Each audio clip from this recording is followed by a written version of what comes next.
स्वच्छ भारत, स्वस्थ भारत, श्रेष्ठ भारत, ऐसे स्लोगन आपने कई बार देखे और सुने होंगे।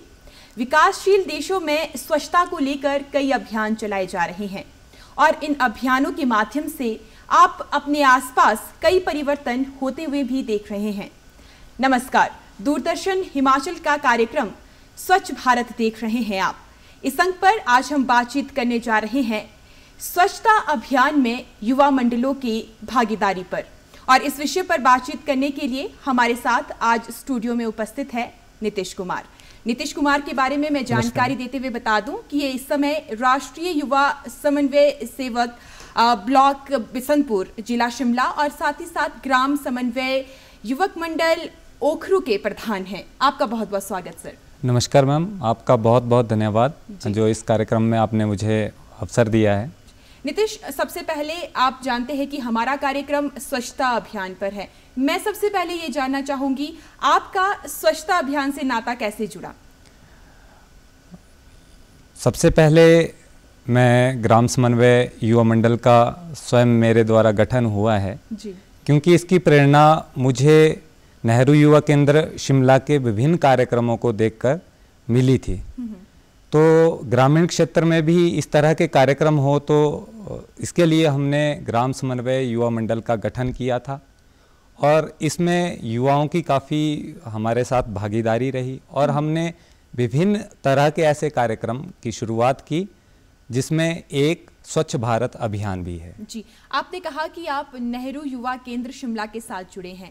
मैं जानना चाहूंगी कि किस तरह से ब्लॉक लेवल पर ये काम करता है और स्वच्छता अभियान में इसकी क्या भूमिका है? नेहरू युवा केंद्र में 2 वर्ष पूर्व मैं राष्ट्रीय युवा स्वयंसेवक के रूप में पदोन्नत किया गया हूँ और ब्लॉक स्तर पर जो नेहरू युवा केंद्र शिमला की विभिन्न गतिविधियाँ रहती है पूरे वर्ष की, उन गतिविधियों को मद्देनजर रखते हुए हम युवाओं के साथ मिलकर काम करते हैं।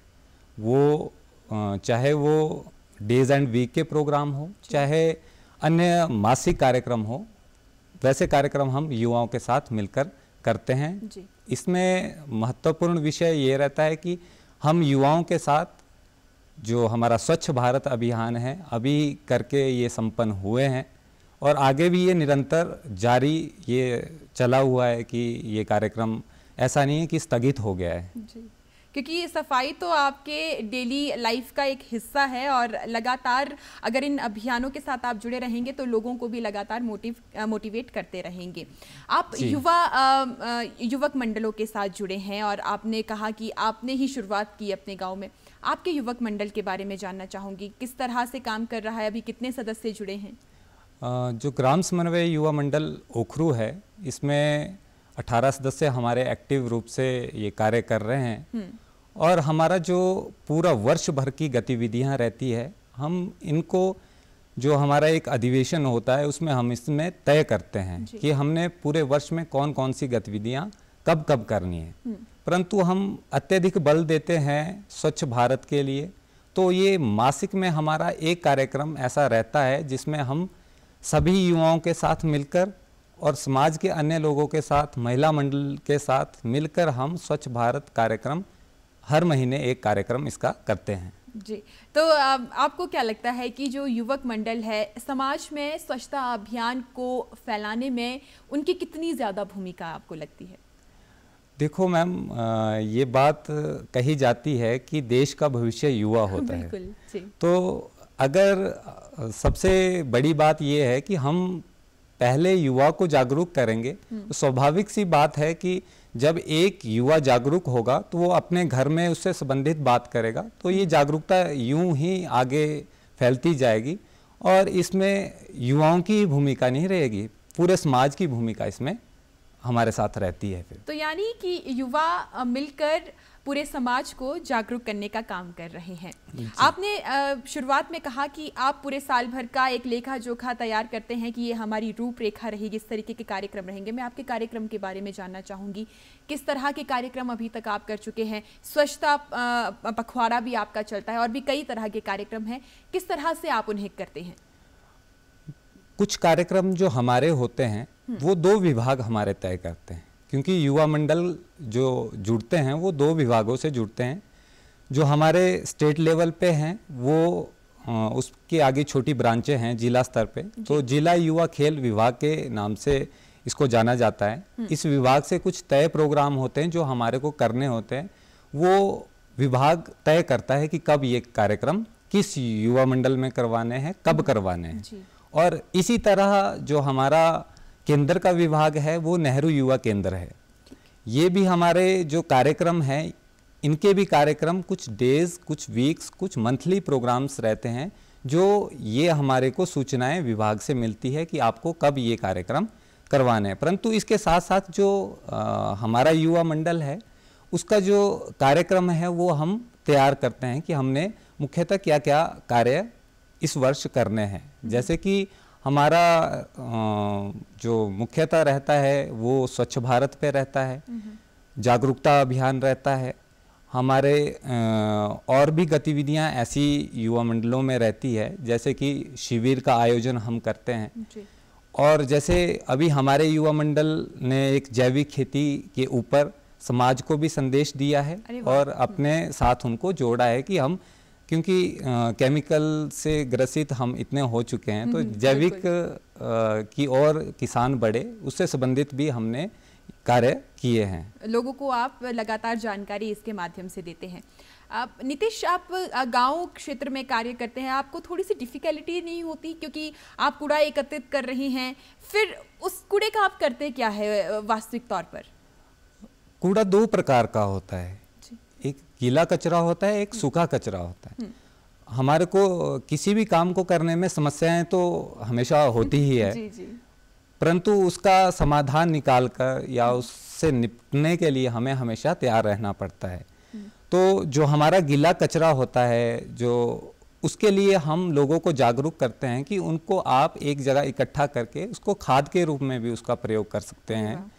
और अन्य लोगों से भी हम बातचीत करते हैं कि एक जगह आप गड्ढा कर लो, या किसी के पास पशु नहीं है वो किचन से जो उनका मटेरियल आ रहा है वो एक जगह उसको रख सकते हैं, इकट्ठा कर सकते हैं और वो खाद के रूप में उसका उपयोग कर सकते हैं। जी, और मैं जानना चाहूँगी क्योंकि आपने कहा कि बच्चे भविष्य होते हैं किसी भी विकासशील देश के लिए, बच्चों को किस तरीके से आप जागरूक करते हैं ताकि आने वाली पीढ़ी स्वच्छता की तरफ लगातार आगे बढ़ते जाए? कुछ कार्यक्रम आपके रहते हैं? हाँ जी, जैसे आपने अभी बात भी की कि मैं राष्ट्रीय युवा स्वयंसेवक भी हूँ जी, तो हम मुख्यतः क्या करते हैं कि खंड स्तर पर जाकर युवा मंडलों से मिलते हैं। युवा मंडलों के लिए युवा मंडल विकास अभियान कार्यक्रम चलाए जाते हैं, उनको हम विभाग से भी जोड़ते हैं और उनके साथ साथ हम उनसे बातचीत करते हैं कि आपने किस तरह से युवा मंडल को और आगे ले जाना है। क्योंकि अक्सर ये होता है कि हम हमारे जज्बे के साथ साथ हम युवा मंडल तो बना लेते हैं पर कुछ कारणवश वो फिर वहाँ रुक जाते हैं, कार्य भी ज़्यादा दिखाई नहीं देते। हाँ जी, बिल्कुल रुक जाते हैं। परंतु क्या होता है कि जब तक उनको प्रॉपर गाइडलाइन विभागों से नहीं मिलेगी, विभागों से वो जुड़ेंगे नहीं, इसके लिए हमारा विभाग कार्य करता है। हम उनसे मिलते हैं और उनको कार्यक्रम बताते हैं किस तरह से उन्होंने कार्य करने हैं, चाहे वो स्वच्छ भारत से संबंधित हो या सामाजिक हित के लिए कार्य हो, उससे संबंधित भी हम उनसे जाके वहाँ मिलकर बात करते हैं। अभी हमारा युवा मंडल विकास अभियान कार्यक्रम चला था जिसमें हमने बसंतपुर ब्लॉक से हमने 26 यूथ क्लबों को नए और जोड़ा है। जी, लोगों को इस अभियान के साथ जोड़ना आपको चुनौती नहीं लगता? क्योंकि व्यवहार में अभी तक जो एक स्वच्छता है वो अभी तक नहीं आई है, लोगों की काफ़ी डिफ़िकल्टीज होती होंगी। हाँ जी, मैं लोगों से भी अपील करूँगा कि जो हमारी स्वच्छता है वो व्यवहारिक होनी चाहिए। क्योंकि जब हमारे व्यवहार में वो चीज़ होगी, अगर हम ठान लेंगे कि एक छोटा सा कचरा अगर हम लेते हैं कि हमने ये नहीं फेंकना है, क्योंकि शुरुआत तो हमारे को हर छोटी चीज़ से स्टार्टिंग करनी पड़ेगी। अगर हम ये स्टार्टिंग पहले ही कर लेते हैं तो ये हमारे दैनिक जीवन में ये कार्य करती रहेगी आगे हमारे क्योंकि ये अगर मैं एग्जाम्पल भी इसका दे सकता हूँ कि पहले मुझे भी आदत ये थी कि हम कुछ खा लेते थे दोस्तों के साथ तो हम इधर उधर कूड़ा कचरा फेंक देते थे। परंतु जब हमने ये कार्यक्रम या जब मुझे ये मौका मिला और जागरूकता हमें भी विभागों के माध्यम से जानकारी मिली कि इतने % हम कूड़ा कर चुके हैं, या एक समय ऐसा आने वाला है कि कूड़े के ही पहाड़ बनने वाले हैं। बिल्कुल। तो अब जो मेरा व्यवहारिक जीवन है, जो भी मैं खाता हूँ वो मेरे बैग में होता है। अक्सर मेरे घर में भी ये बात होती है कि ये डस्टबिन बना दिया तूने बैग। जी, तो इस तरीके से आप अपने आपके व्यवहार में भी सुधार कर रहे हैं और स्वच्छता की ओर एक कदम आप अपना बढ़ा रहे हैं। हाँ, ये हम अपने दोस्तों से भी, अपने बुजुर्गों से भी, जितने भी दर्शक हमारे को देख रहे हैं, हमारी उनसे अपील है कि हमारे ये छोटे छोटे कदम स्वच्छता जो स्वच्छ भारत अभियान है इसको सफल बनाने में ये कार्य करेंगे। बिल्कुल नीतीश जी, कहा भी जाता है कि जिस ओर मतलब युवा चलता है उस ओर ज़माना चलता है। तो आप जिस ओर चल रहे हैं डेफिनेटली ज़माना भी उस ओर ज़रूर चलेगा। मैं ये जानना चाहूँगी किस तरह की योजनाएं आप करते हैं, किस तरह की प्लानिंग्स आपकी रहती है कि आपको स्वच्छता अभियान में किस प्रोग्राम को कब करना है, किस तरह से करना है और लोगों का कितना कॉन्ट्रीब्यूशन आपका उसमें रहता है? मुख्यतः जो हमारे स्वच्छ भारत अभियान के कार्यक्रम रहते हैं, ये जो कार्यक्रम एक स्वच्छता पखवाड़ा कार्यक्रम के नाम से जाना जाता है, ये हम 1 अगस्त से 15 अगस्त तक इस कार्यक्रम को करते हैं जी। इसमें हम पहले ही निर्धारित कर देते हैं कि हमने किस किस तरह से या किस क्षेत्र में हमने सफाई करनी है। जैसे कि हमारे पास बावड़ियाँ हैं, रास्ते हैं, क्योंकि हर जगह सरकार सहयोग नहीं कर सकती या हर जगह हमारे को सरकार की फैसिलिटी उपलब्ध होना, परंतु हम भारत के युवा होने के नाते हमारा कुछ कर्तव्य है कि हम उन चीज़ों को जब तक हमारे को वो सरकार से उपलब्ध नहीं होती तब तक हम लोगों को, समाज को वो प्रोवाइड करा सके जी। तो जो हमारी स्वच्छता पखवाड़ा है, ये 15 दिन का ये कार्यक्रम चलता है। हम इसको विभिन्न युवा मंडलों में इस कार्यक्रम को करवाते हैं जी। और इसमें हर प्रकार से, जैसे मैंने आपको बताया कि हम बावड़िया साफ करते हैं, हमारे सामाजिक संस्थान हैं उनको हम साफ करते हैं, पशु औषधालय है उसको हम साफ करते हैं, क्योंकि इन चीज़ों से मैं निपट के आया हूँ, क्योंकि हमारे गांव में भी जो पशु औषधालय है उसमें स्टाफ की कमी है, परंतु हमने उनके विभाग के उच्च अधिकारी से बात कर उनके साथ भी स्वच्छ भारत अभियान कार्यक्रम चलाया है। अरे वाह।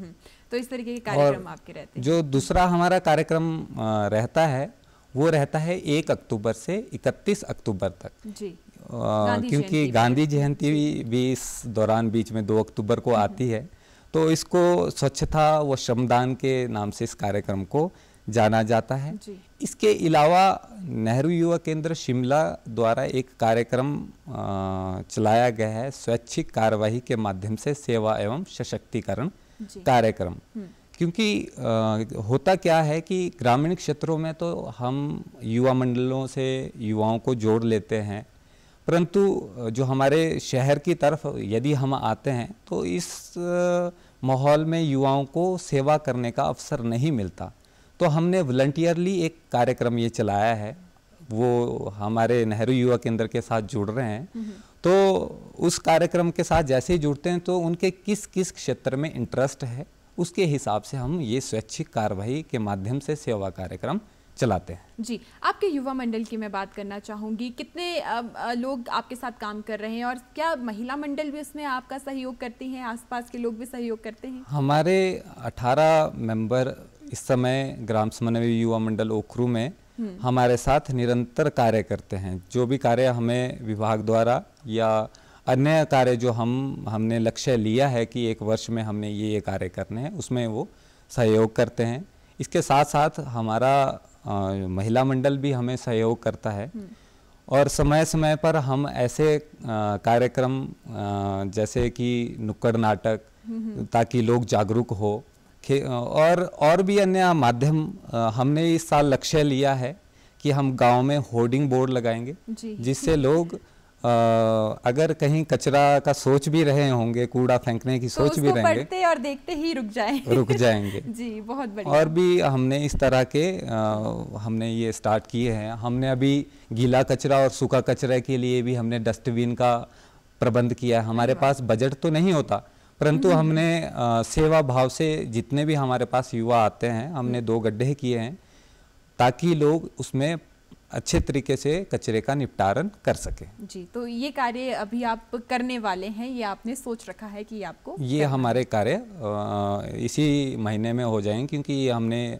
जो हमारा कार्य जो 1 वर्ष का था तो वो 31 मार्च को जैसे ही क्लोज होगा, तो हमने अभी ये कार्य स्टार्ट हो गया है जी, तो ये तो जल्दी इम्प्लीमेंट में आने वाला है। जी, तो दर्शकों, हम लोग लगातार बात कर रहे हैं कि युवा मंडलों की क्या भूमिका रहती है स्वच्छता अभियान में। तो नीतीश कुमार जी हमारे साथ जुड़े हैं और ये बातचीत हमारे साथ लगातार कर रहे हैं।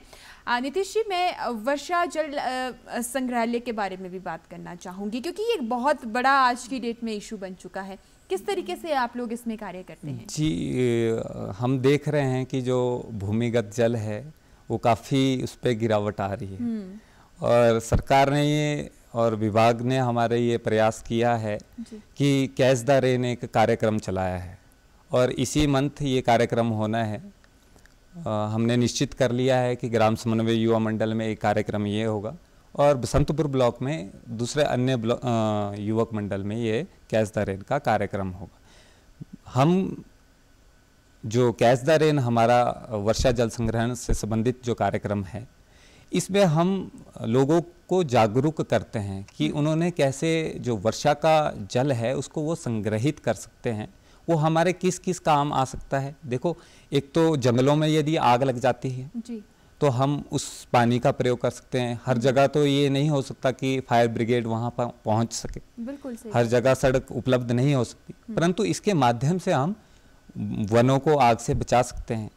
दूसरी बात, जो हमारा भूमिगत जल का स्तर कम हो रहा है उसको बढ़ाने में भी एक प्रयास ये हो सकता है। बिल्कुल। तो इस तरह से हम युवा मंडलों में जाकर वो भाषण प्रतियोगिता के माध्यम से, क्विज के माध्यम से, ताकि बच्चों में ये प्रतिस्पर्धा बढ़े। जब वो इन चीज़ों को सुनेंगे, कैच द रेन, वर्षा जल संग्रहण, तो इस विषय में, क्योंकि मैंने पहले भी आपसे ये बातचीत की कि युवा देश का भविष्य होता है, और कहीं ना कहीं जो वो आसपास सीखता है वो बात जरूर वो घर में करता है। जी, तो हम युवा को जागरूक करते हैं, इस विषय में जागरूक करते हैं। हम बहुत से वर्षा जल संग्रहण से संबंधित कैंपेन लगाते हैं और बच्चों को जागरूक करते हैं कि इससे आप किस तरह आगे भी इन कार्यक्रमों में अपनी भूमिका निभा सकते हैं। जी, हम लोग बात कर रहे थे गीला कचरा, सूखा कचरा की। क्या आपको नहीं लगता कि प्लास्टिक उसमें एक बहुत बड़ी चुनौती है, और उससे निपटारे के लिए ग्राम स्तर पर कुछ योजनाएं ज़रूर होनी चाहिए जिससे कि निपटारा हो सके, लेकिन वो अभी है नहीं? जो सूखे कचरे में प्लास्टिक की बात है, प्लास्टिक एक बहुत ही हम गंभीर समस्या समझ सकते हैं, क्योंकि इसका निपटारण तो नहीं कर सकते, पर इसका हम पुनः उपयोग कर सकते हैं। जी। जैसे कि हम मुझे अभी ध्यान में आ रहा था कि हमारे घर में हमारे दादी जी उसका उपयोग करते थे, उसको दरी बनाते थे बैठने के लिए। सही बात है, हाँ जी। परंतु जो हमारे युवा मंडल है, इसमें युवा साथी रहते हैं, हम इसको मिलजुल कर आगे आने वाले समय में जो हमारे साथ महिला मंडल है उनके साथ मिलकर इस तरह के कार्यक्रम करेंगे कि इनका पुनः उपयोग किया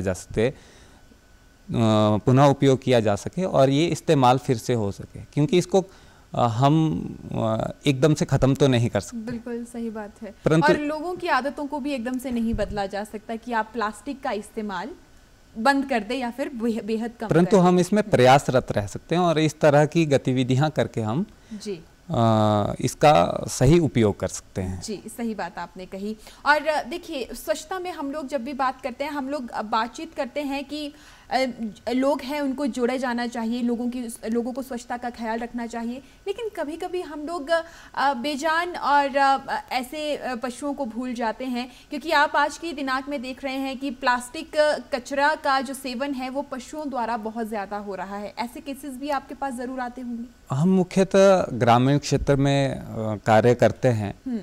ऐसी हम कोशिश करते हैं कि जो बेजुबान पशु हमारे हैं उन तक ये चीज़ें ना पहुंच सके।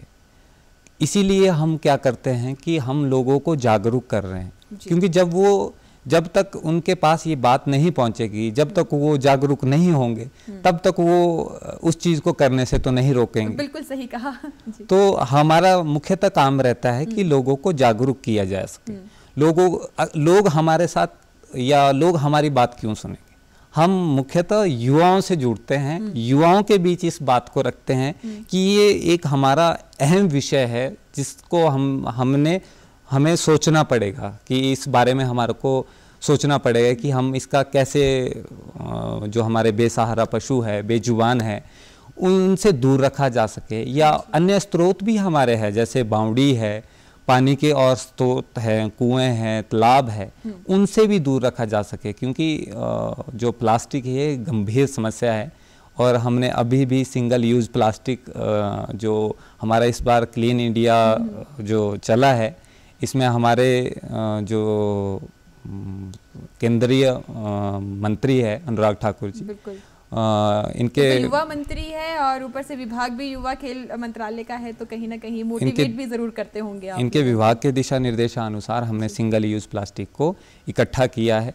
वो हमने ग्रामीण क्षेत्र में नहीं, शहरी क्षेत्र में भी हमने ये प्रयास किया है जी। तो यानी कि कहीं ना कहीं आप मानते हैं कि एक चुनौती है, लेकिन उसके लिए भी आप लोग तैयार हैं। मैं ये भी जानना चाहूँगी नीतीश कि अब यदि हम लोग स्वच्छता अभियान की बात करें तो व्यवहारिक तौर पर लोगों को बदलने में आपको क्या लगता है कि कितनी और चुनौतियों का सामना करना पड़ेगा अभी? हाँ जी, जब तक लोग इनको व्यवहार रूप में नहीं करते, हाँ जी। तब तक ये एक चुनौती है। सही बात है। परंतु अगर हम ये बैठ जाएं कि ये चुनौती है, हम जब तक उनको जागरूक नहीं करेंगे, जब तक उनको टोकेंगे नहीं, सार्वजनिक स्थानों पे यदि कोई कूड़ा कर रहा है, जब तक हम उनको बोलेंगे नहीं कि आप भाई साहब ये गलत कार्य कर रहे हैं, कूड़े को आप डस्टबिन में फेंको, तब तक लोग इसको व्यवहार के जीवन में नहीं लाते। क्योंकि क्या होता है कि अक्सर जो हम व्यवहार में तभी उन चीज़ों को ला सकते हैं जब हम उनको प्रैक्टिकल रूप में करते हैं। प्रैक्टिकल रूप में हम तभी करते हैं जब हमारे को कहीं लगता है कि अब हमें पता है कि हमें हर रोज़ ब्रश करना है जी। सुबह उठ के हमने और कार्य करना है, हम दिन भर की दैनिक गतिविधियां बना लेते हैं। वैसे ही दैनिक गतिविधियों में ये स्वच्छ भारत का ये अभियान या लोगों को ये लेके चलना चाहिए कि हमें भी इस अभियान में जुड़ना चाहिए और अपना योगदान इसको देना चाहिए ताकि स्वच्छ भारत अभियान सफल बन सके। जी, यकीनन आपकी बातों से लगता है नीतीश आप बहुत ज़्यादा ऊर्जावान हैं और बहुत अच्छा कार्य भी अपने क्षेत्र में कर रहे हैं, पर कहीं ना कहीं दिक्कत ये भी आती है कि लोगों में इस्तेमाल करने की क्षमता तो है लेकिन उसे रीयूज़ करने की क्षमता नहीं। हम हमेशा जब स्वच्छता और कूड़े की बात करते हैं तो 3R की बात हम ज़रूर करते हैं, तो रिड्यूस, रिसाइकिल और रीयूज़। आपको क्या लगता है कि लोगों को इस व्यवहार में आने के लिए भी और कितना समय लगने वाला है या फिर कितना समझते हैं इस चीज़ को? स्वच्छता के लिए 3Rs का बहुत ही महत्वपूर्ण ये है, क्योंकि इसमें जो हमारे आपने बात की रिसाइकल, रीयूज, रिड्यूस, हाँ जी, हम क्या कर सकते हैं, कुछ कचरा हमारे पास ऐसा होता है जिसको हम रीयूज कर सकते हैं। बिल्कुल। जैसे प्लास्टिक के लिफाफे हैं या कोई पुरानी बैटरी है, खाद्य सामग्री जो हम लाते हैं, अचार के डब्बे हैं, प्लास्टिक के डब्बे में वो आ रहा है, तो हम उसको किचन में किसी सामान को रखने के लिए उसका उपयोग कर सकते हैं। इससे भी हम गंदगी को रोक सकते हैं, अपने भारत को स्वच्छ बना सकते हैं। बिल्कुल।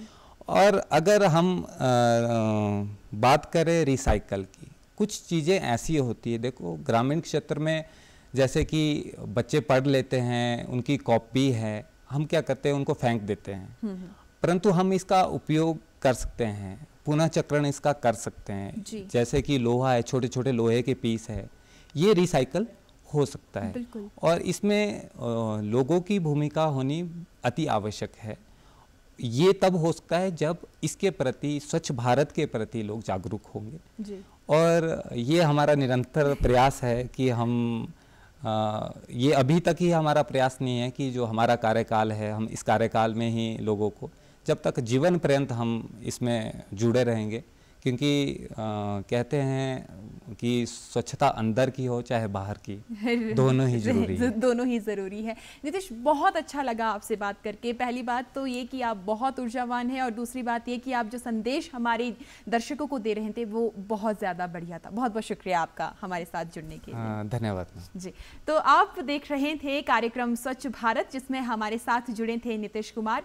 आपने इनकी बातों को सुना और एक बात तो यहाँ से साफ नजर आती है कि अगर आप स्वच्छता अपनाएंगे तो स्वास्थ्य भी आपके पीछे दौड़ा चला आएगा। तो इस कार्यक्रम में बस इतना ही। मुझे इजाजत दीजिए। नमस्कार।